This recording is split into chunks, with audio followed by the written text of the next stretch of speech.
Krishna. Dear devotees, welcome back to the daily readings of Srila Prabhupada's books, where we're following Krishna Lila. We're living in Krishna Lila, literally. I always say that I'd really like to live in Prabhupada's books. And when you read Krishna book, it's like you're living in Krishna's world. So living with Krishna, here we go. Śrīmad-Bhāgavatam Mahima Spotram from Sri Krishna Lila Stava, verses 412 through 416 by Srila Sanatana Goswami. 5 short but very deep verses glorifying the Śrīmad-Bhāgavatam. And it goes like this. Sarva Shastrabdi Piyusha Sarva Vedaika Satpala Sarva Siddhanta Ratnaja Saralokaika Drikprada. O nectar from the ocean of all scriptures, singular fruit of all the Vedas, rich mine of the precious gems of all conclusive truths. You are the only giver of sight to all the worlds. Sarva Bhagavata Prana Śrīmad-Bhāgavata Prabho Kalidvandoditaditya Shri Krishna Parivartita. O life air of all the Supreme Lord's devotees, O Master, Śrīmad-Bhāgavatam, you are the sun risen in the darkness of Kali. You are the exact image of Sri Krishna. Paramananda Pataya Prema Varshakshadayate Sarvada Sarvasevyaya Shri Krishnaya Namostume. I bow down to you, who are supremely blissful to read. Your every syllable pours down a flood of prema. You can always be served by everyone. You are Sri Krishna himself.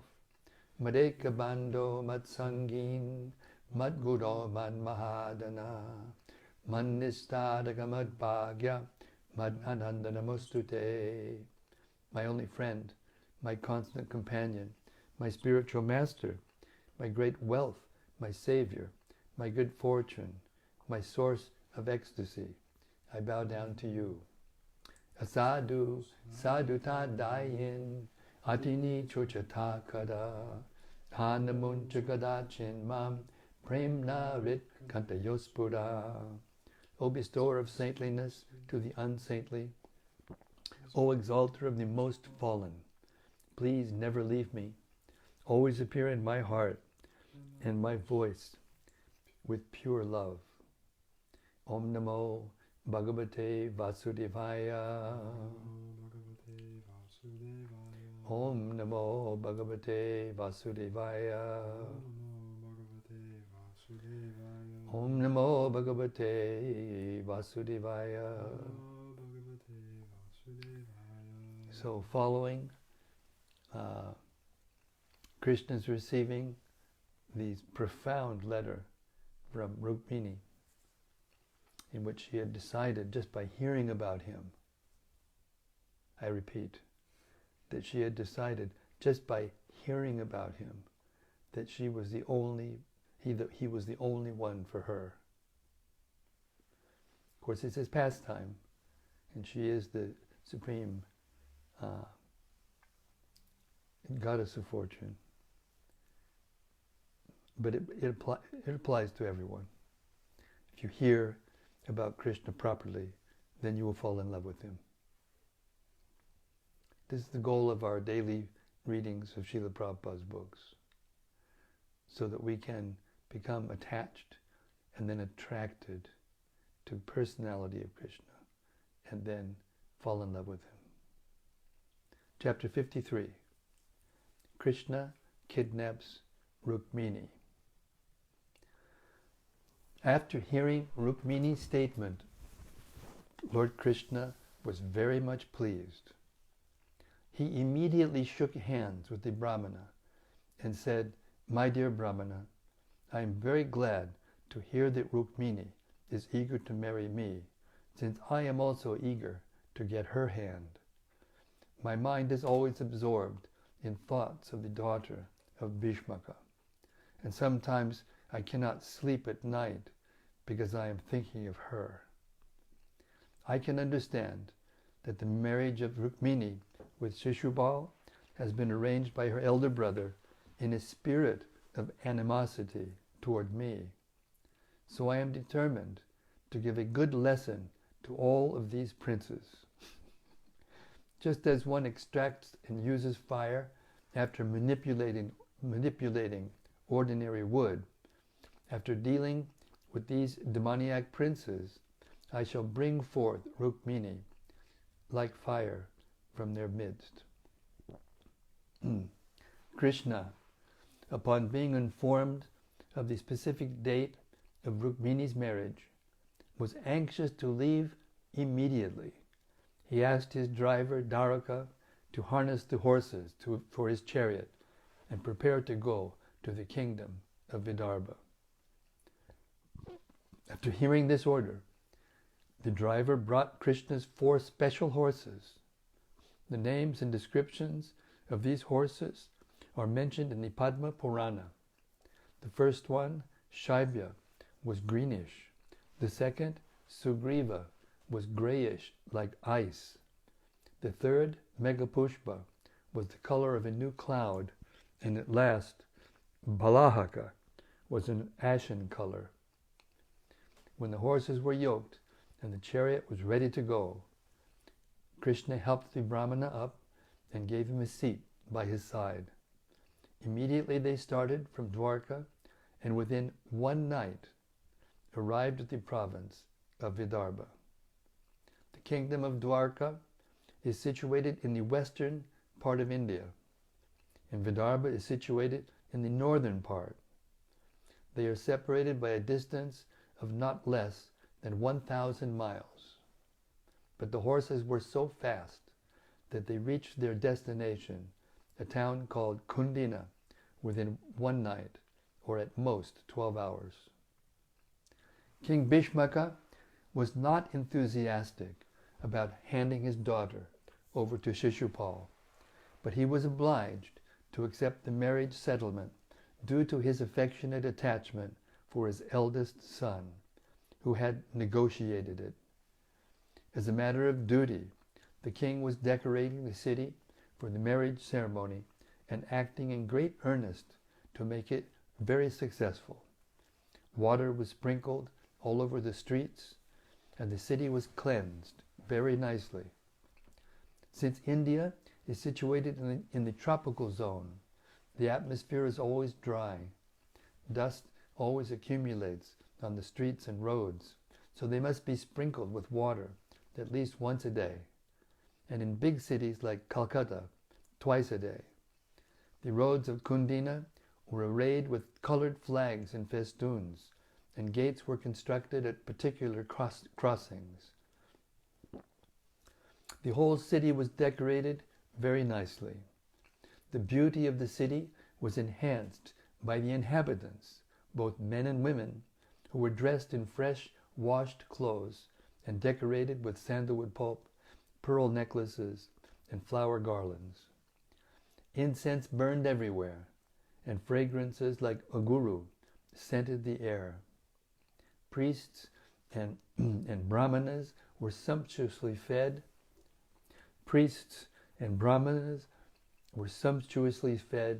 And according to ritualistic ceremony, were given ample wealth and cows in charity. In this way, they were engaged in chanting Vedic hymns. The king's daughter, Rukmiṇī, was exquisitely beautiful. She was very clean and had beautiful teeth. The auspicious sacred thread was tied on her wrist.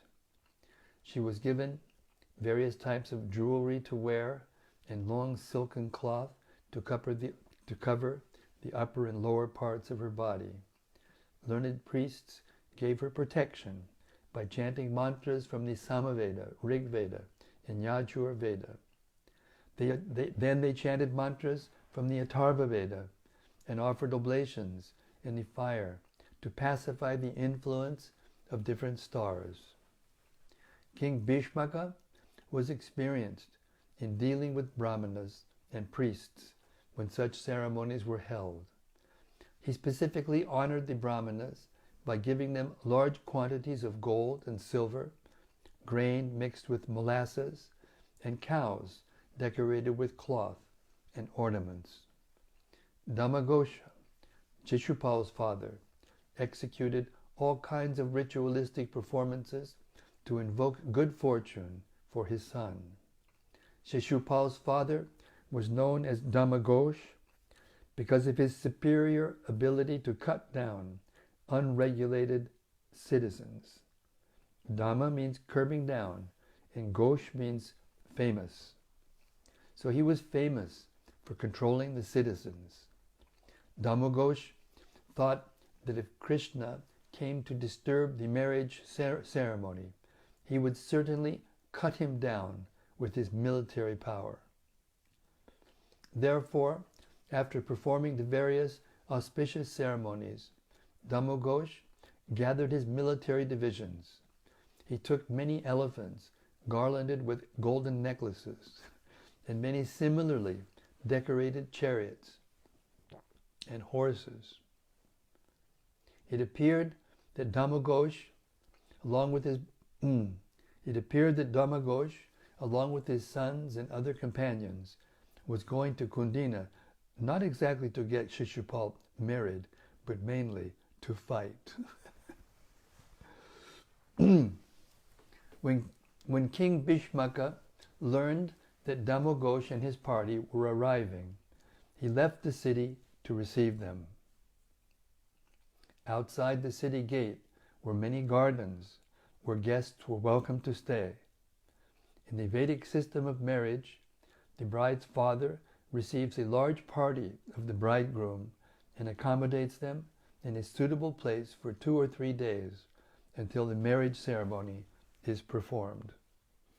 The party led by Dhammagosha contained thousands of men, among whom the prominent kings and personalities were Jarasandha, Dantavakra, Vidurath, and Pondraka. It was an open secret that Rukmiṇī was meant to be married to Krishna, but that her elder brother Rukmiṇī had arranged her marriage to Shishupal. There was also some whispering about a rumor that Rukmiṇī had sent a messenger to Krishna. Therefore the soldiers suspected that Krishna might cause a disturbance by attempting to kidnap Rukmiṇī. They didn't understand Krishna very well. Krishna doesn't try to do something.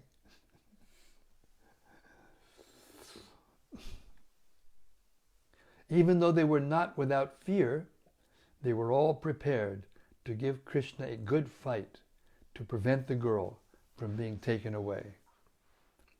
Sri Balaram received the news that Krishna had left for Kundina, accompanied only by a Brahmana, and that Shishupala was there with a large number of soldiers. They didn't need an internet. They found out things. Balarama suspected that they would attack Krishna, and thus, out of great affection for his brother, he took strong military divisions of chariots, infantry, soldiers, horses, and elephants, and went to the precincts of Kundina.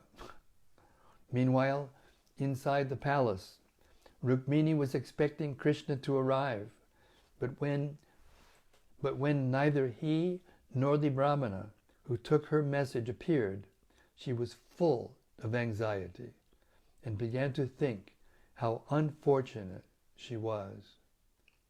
There is only one night between today and my marriage day, and still neither the Brahmana nor Shyamasundar has returned. I cannot ascertain the reason for this. Having little hope, she thought that perhaps Krishna had found reason to become dissatisfied and had rejected her fair proposal. As a result, the Brahmana might have become disappointed and not come back. Although she was thinking of various causes for the delay, she expected them both at any moment. Rukmiṇī further thought that demigods such as Lord Brahma, Lord Shiva, and Goddess Durga might have been displeased. It is generally said that the demigods become angry when not properly worshipped.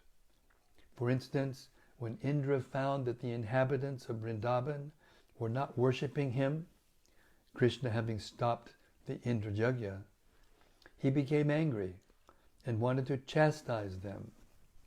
Thus Rukmiṇī thought that since she did not worship Lord Shiva or Lord Brahma very much, they might have become angry and tried to frustrate her plan. Similarly, she thought that Goddess Durga, the wife of Lord Shiva, might have taken the side of her husband. Lord Shiva is known as Rudra, and his wife is known as Rudrani. Rudrani and Rudra refer to those who are accustomed to putting others in distress to cry forever.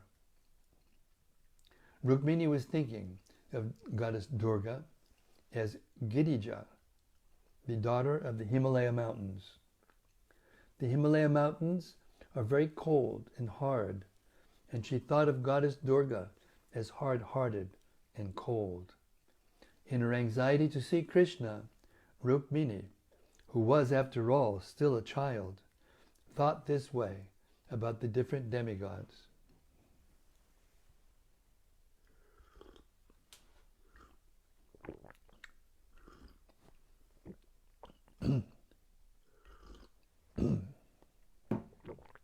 The gopis worshipped Goddess Katyayani to get Krishna as their husband. Similarly, Rukmiṇī was thinking of the various types of demigods, not for material benefit, but in respect to Krishna. Praying to the demigods to achieve the favor of Krishna is not irregular, and Rukmiṇī was fully absorbed in thoughts of Krishna. Even though she pacified herself by thinking that the time for Govinda to arrive had not yet expired, Rukmiṇī felt that she was hoping against hope. Not expressing her mind to anyone, she simply shed tears, unobserved by others, and when her tears became more forceful, she closed her eyes in helplessness. While Rukmiṇī was in such deep thought, auspicious symptoms appeared in different parts of her body. Trembling began to occur in her left eyelid, arm, and thigh. When trembling occurs in these parts of the body, it is an auspicious sign, indicated that something lucrative can be expected. Just then, Rukmiṇī, full of anxiety, saw the Brahmana messenger. Krishna, being the supersoul of all living beings, could understand Rukmiṇī's anxiety. Therefore, he sent the Brahmana inside the palace to let her know that he had arrived. When Rukmiṇī saw the Brahmana, she could understand the auspicious trembling of her body and immediately became elated. She smiled and inquired whether Krishna had already come. The Brahmana replied that the son of the other dynasty, Sri Krishna, had arrived. He further encouraged her by saying that Krishna had promised to carry her away without fail. Rukmiṇī was so elated by the Brahmana's message that she wanted to give him in charity everything she possessed. However, finding nothing suitable for presentation, she simply offered him her respectful obeisances. The significance of offering respectful obeisances to a superior is that the one offering obeisances is obliged to the respected person. In other words, Rukmiṇī implied that she would remain ever grateful to the Brahmana. Anyone who gets the favor of the goddess of fortune, as did this Brahmana, is without doubt always happy and in material opulence. When Bhishmaka heard that Krishna and Balarama had come, he invited them to see the marriage ceremony of his daughter. Immediately he arranged to receive them, along with their soldiers, in a suitable garden house. As was the Vedic custom, the king offered Krishna and Balarama honey and fresh washed garments. He was hospitable not only to Krishna, Balarama, and kings such as Jarasandha, but also to many other kings and princes, according to their personal strength, age, according to their personal strength, age, and material possessions. Out of curiosity and eagerness, the people of Kundina assembled before Krishna and Balarama to drink the nectar of their beauty. With tearful eyes, they offered Krishna and Balarama their silent respects. They were very much pleased, considering Lord Krishna the suitable match for Rukmiṇī. They were so eager to unite Krishna and Rukmiṇī that they prayed to the personality of Godhead, "Our dear Lord, if we have performed any pious activities, our dear Lord, if we have performed any pious activities with which you are satisfied, kindly be merciful upon us and accept the hand of Rukmiṇī." It appears that Rukmiṇī was a very popular princess, and all the citizens, out of immense love for her, prayed for her best fortune. In the meantime, Rukmiṇī, being very nicely dressed and protected by bodyguards, came out of the palace to visit the temple of Ambika, goddess Durga. Deity worship in the temple has been in existence since the beginning of Vedic culture. There is a class of men described in the Bhagavad Gita as Veda Vada Rata. They believe only in the Vedic ritualistic ceremonies, but not in temple worship.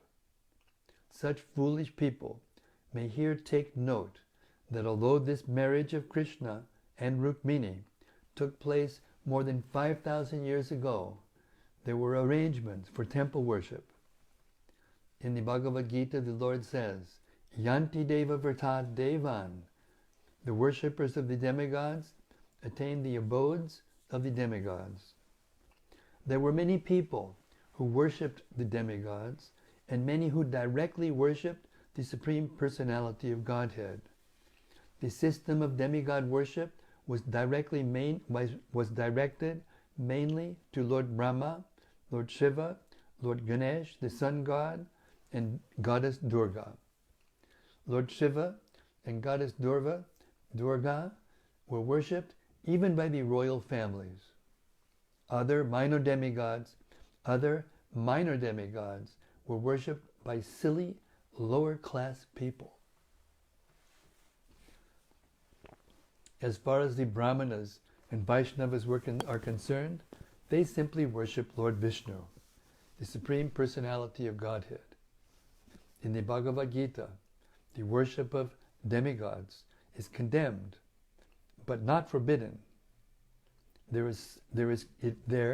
is clearly stated that less intelligent men worship the demigods for material benefits. On the other hand, even though Rukmiṇī was the goddess of fortune, she went to the temple of goddess Durga because the family deity was worshipped there. In Śrīmad-Bhāgavatam, it is stated that as Rukmiṇī proceeded toward the temple of goddess Durga, within her heart she always thought of the lotus feet of Krishna.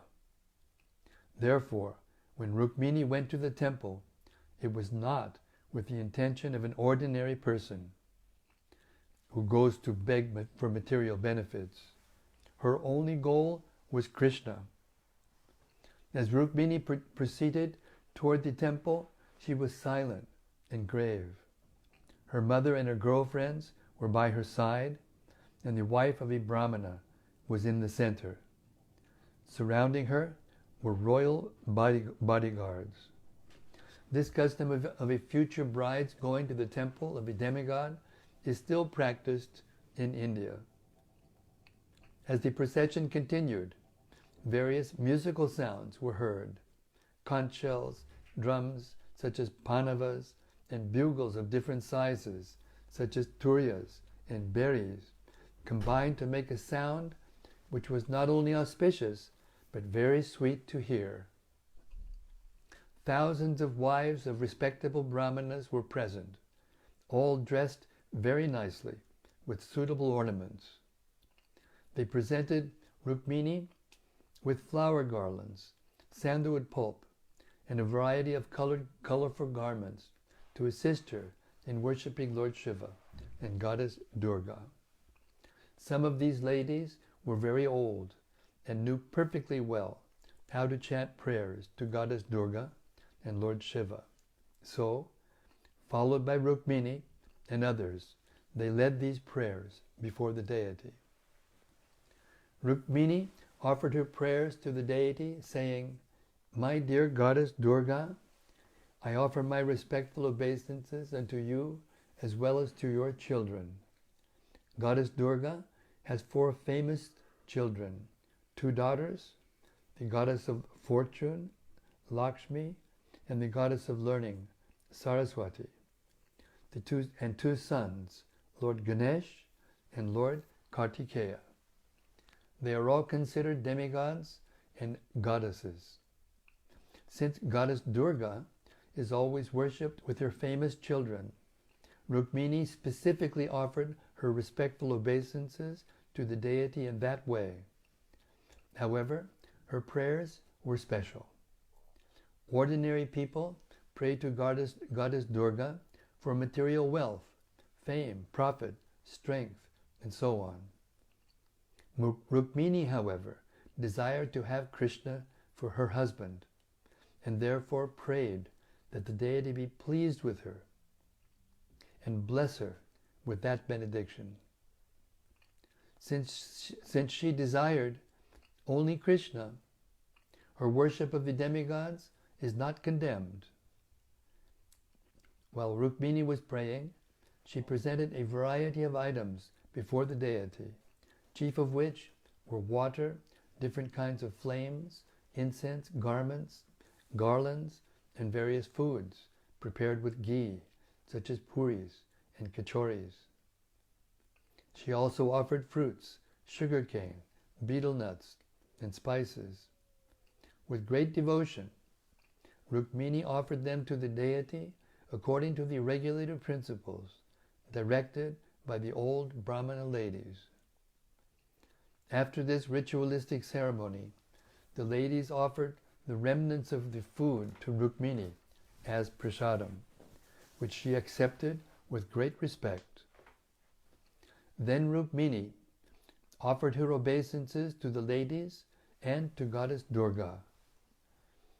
After the business of deity worship was finished, Rukmiṇī caught hold of the hand of one of her girlfriends in her own hand, which was decorated with a jeweled ring, and left the temple in the company of the others.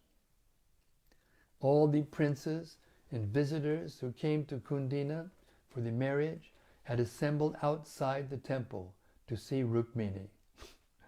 The princes were especially eager to see her because they all actually thought that they would have Rukmiṇī as their wife.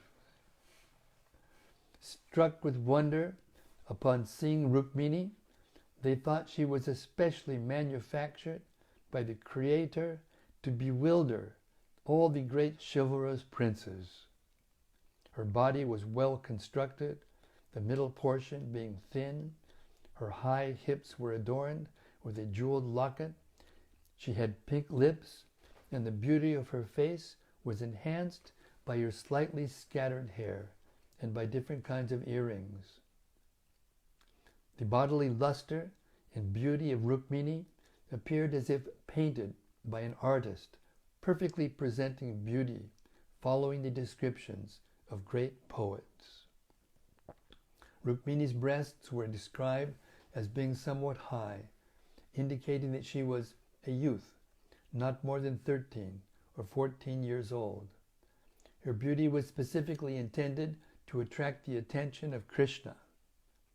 Although the princess gazed upon her beautiful features, she was not at all proud. Her eyes moved restlessly, and when she smiled very simply, like an innocent girl, her teeth appeared like jasmine buds. Expecting Krishna to take her away at any moment, she proceeded slowly toward her home. Her legs moved just like a full-grown swan, and her ankle bells tinkled mildly.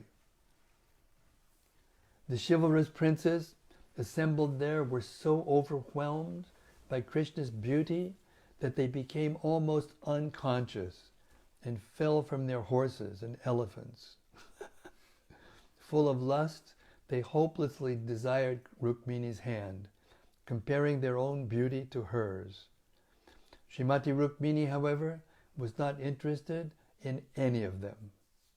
In her heart, she was simply expecting Krishna to come and carry her away. As she was adjusting the ornaments on a finger of her left hand, she happened to look upon the princes and suddenly saw that Krishna was present amongst them.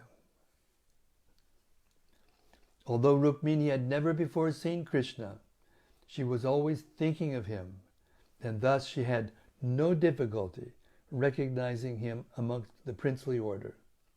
Krishna, unconcerned with the other princes, simply took the opportunity to place Rukmiṇī on his chariot, marked by a flag bearing the image of Garuda.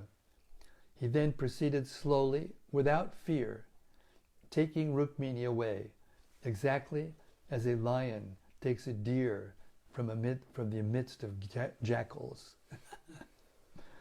Meanwhile, Balarama appeared on the scene with the soldiers of the Yadu dynasty. Jarasandha, who had many times experienced defeat by Krishna, roared, "How is this? Krishna is taking Rukmiṇī away from us without opposition? What is the use of our being chivalrous fighters with arrows? My dear princes, just look. We are losing our reputation. He is just like a jackal taking booty from a lion." Thus ends the Bhaktivedanta purport of the 53rd chapter of Krishna. Krishna kidnaps Rukmiṇī. Hare Krishna. All glories to the beautiful Rukmiṇī. Feast for the eyes, festival for the eyes, and meant for Krishna. Because she's so beautiful, she's meant for Krishna. And all glories to Krishna, calmly, without fear, just putting her on a chariot and driving slowly away. Hare Krishna. So,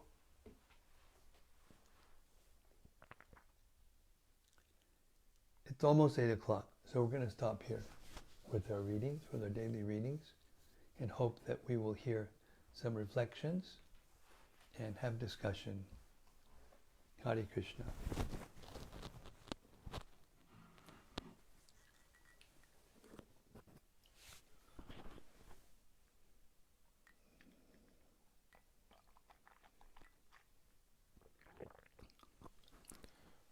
First is from Gopakanya.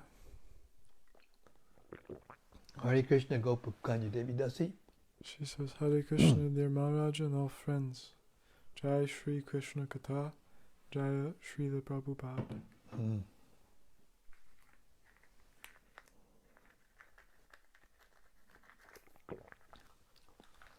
From Rama Kishore Das. Rama Kishore, Hare Krishna. He says, Hare Krishna Maharaj, please accept my humble obeisances. All glories to Śrīla Prabhupāda. Jai, all glories to Prabhupada. From Rati Manjari, she says, Jai Guru Maharaj. Jai Rati Manjari Devi Dasi. This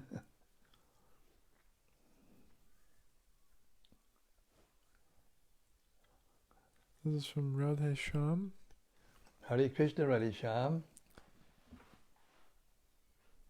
He says, does it mean that Shruti Smriti Puranadi Pancharatra Vidim Vina is quoted from both Brahma Yamala and Skanda Purana?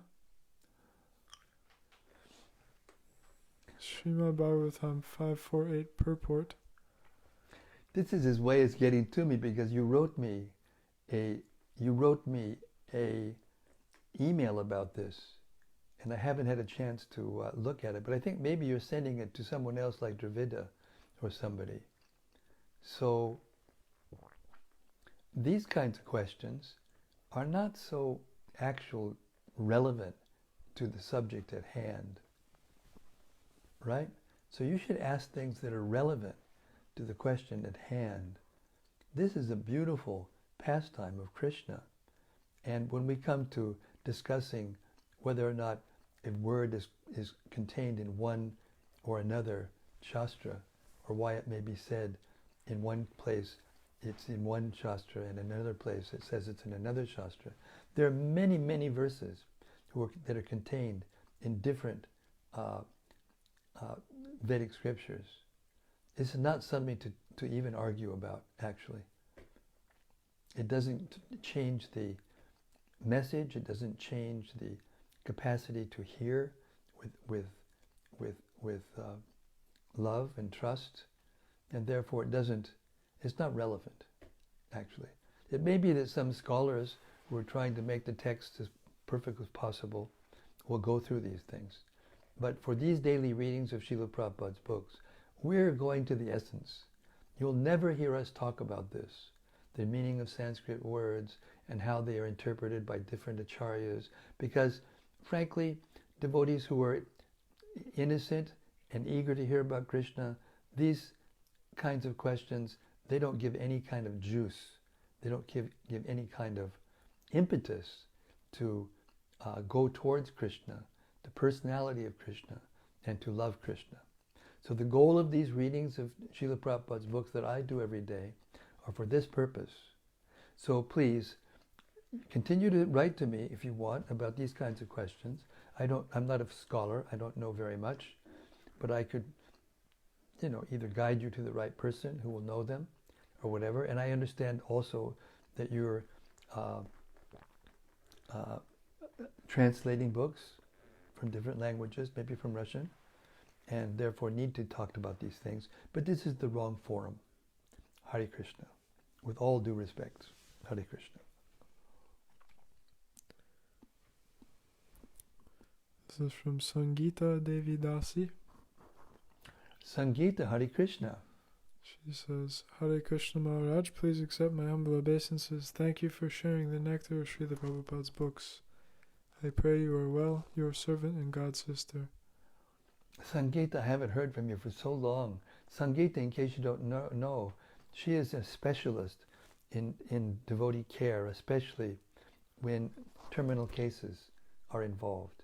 She's extremely expert, and she's written a book, and please forgive me, I can't remember the name of the book, but the author is the same. Hare Krishna. Thank you very much for tuning in to these daily readings, and thank you for letting yourself be known, because I remember you so fondly. Hare Krishna. Bhaktirupa Das says, Jai Maharaj. Jai Bhaktirupa.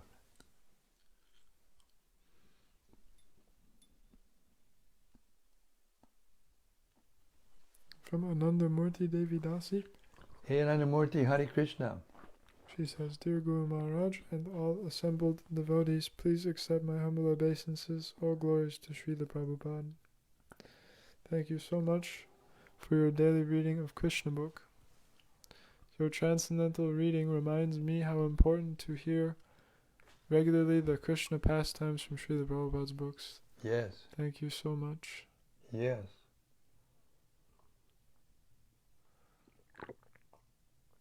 This is from Raja Lakshmi. Yes, Raja Lakshmi. She says, Hare Krishna Maharaj, thank you for the lovely reading today. It's amazing how Rukmiṇī had never seen Krishna but recognized him at once. Yes. Thank you for your instruction to just hear about Krishna. Yes, because she's the eternal consort of Krishna. Everything's already arranged. Hare Krishna. But the point being made is, like I said during the reading or afterwards, that, just by hearing about Krishna, he's so wonderful, we can fall in love with him. So it's not a monopoly of Rukmiṇī, that if you hear from Krishna, from the right sources, that you may fall in love with Krishna. Anybody who hears about Krishna from the right sources and who's actually honest and sincere, they will fall in love with Krishna. Hare Krishna, thank you so much.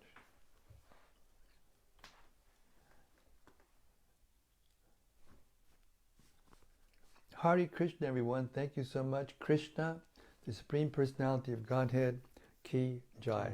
Samaveta Bhaktivedanta Ki Jai. Gaur Premanandi Hari Hari Bol. So now we're going to hear tomorrow about what happened next. Same time, same place, same topic. Hare Krishna. See you then. Hari Bol.